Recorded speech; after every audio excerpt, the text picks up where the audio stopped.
All right, at 5:07, let's turn to your coronavirus headlines this morning. Here's what we're tracking for you. A drug used to treat rheumatoid arthritis is showing progress as a COVID-19 treatment. A study shows it can save lives of critically ill patients within the first 2 days they're admitted to the ICU.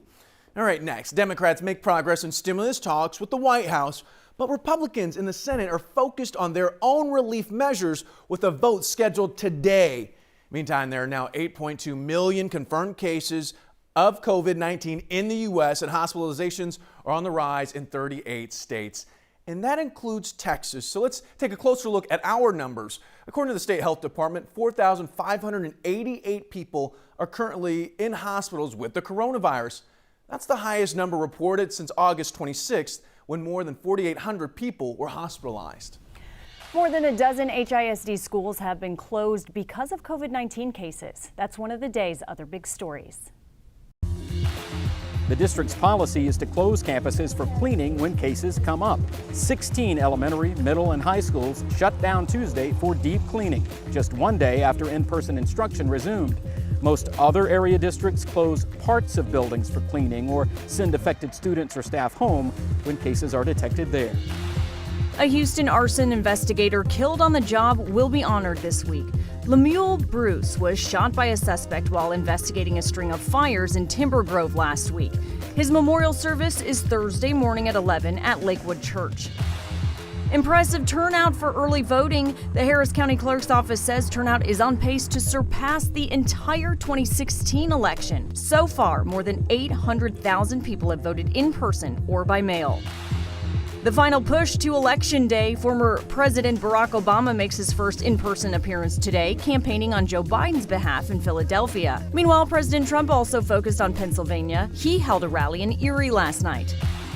Fire and ice. In Colorado, wildfires continue to rage. 23 hikers and 3 dogs were airlifted out of the mountains after flames broke out in a recreation area. But a very different story in the Midwest. Snow blanketed several states from Minnesota to North Dakota.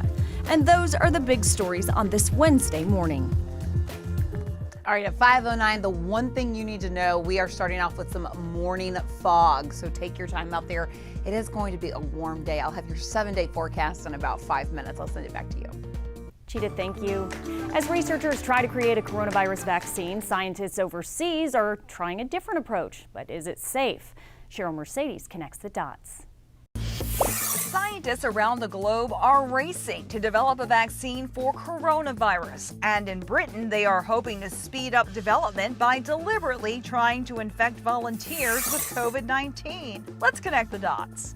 Usually when scientists are trying to create a vaccine for a disease without an effective treatment, they give some volunteers the vaccine, others a placebo, and ask them to go about their normal lives. They then record if anyone experiences negative side effects or develops the disease.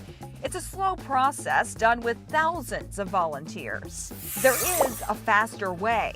Scientists can give the volunteers the vaccine, then deliberately try to infect them with the disease. It's called a challenge trial.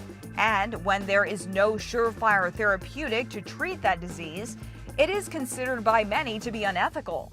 The Imperial College London, with help from the British government, is planning to do just that.